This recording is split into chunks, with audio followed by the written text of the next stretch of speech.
Հարված դադար, հարված մարտավարությունն է Միացյալ Նահանգները կիրառում Մերձավոր Արևելքում։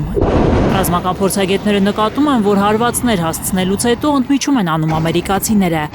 էսկալացիայից խուսափելու եւ դիվանագիտության հնարավորություն տալու համար։ Հետո նորից սկսում են հարվածները, ճնշում գործադրելով Թեհրանի վրա։ Հինգշաբթի երեկոյան CNN-ը հայտնել էր, թե ԱՄՆ զինուժը դադարեցրել է Իրանի վրա հարձակումը, բանակցություններ սկսելու վճռականությամբ։ Այդ հայտարարությունից ժամեր հետո նահանգները սկսել էր հրթիռակոծությունը։ Ըստ CNN-ի Մերձավոր Արևելքի ջրերում ամիսներով տեղակայված Աբրահամ Լինքոլն ավիակրի անձնակազմը պարբերաբար լիցքավորում է կործանիչները, որպեսզի դրանք ամեն վայրկյան պատրաստ լինեն օդ բարձրանալու։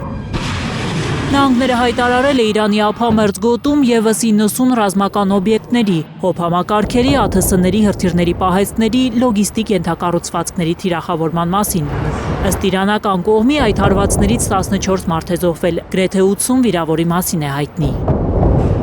Միացյալ Նահանգները վերջին օրերին հարվածում է ոչ միայն Իրանի հարավին, այլև հյուսիս-արևելքին։ Թիրախավորվել է Աղթեքե կամուրջը։ Այն հյուսիս-հարավ միջազգային տրանսպորտային միջանցքի արևելյան հատվածի մի մասն է։ Թեհրանը սպառնացել է բոլոր այն պետություններին, որոնք տրամադրում են իրենց տարածքը Իրանին հարվածելու համար։ Արաբական Միացյալ Էմիրությունները կվճարի նահանգների հետ համագործակցության համար, հայտարարել է Իրանի Մեջլիսի ազգային անվտանգության հարցերով հանձնաժողովի նախագահ Սարդար Քուսրին։ Որպես պատասխան Իրանի բանակը հարվածել է Բահրեյնում, Քաթարում, Քուվեյթում ամերիկյան օբյեկտների։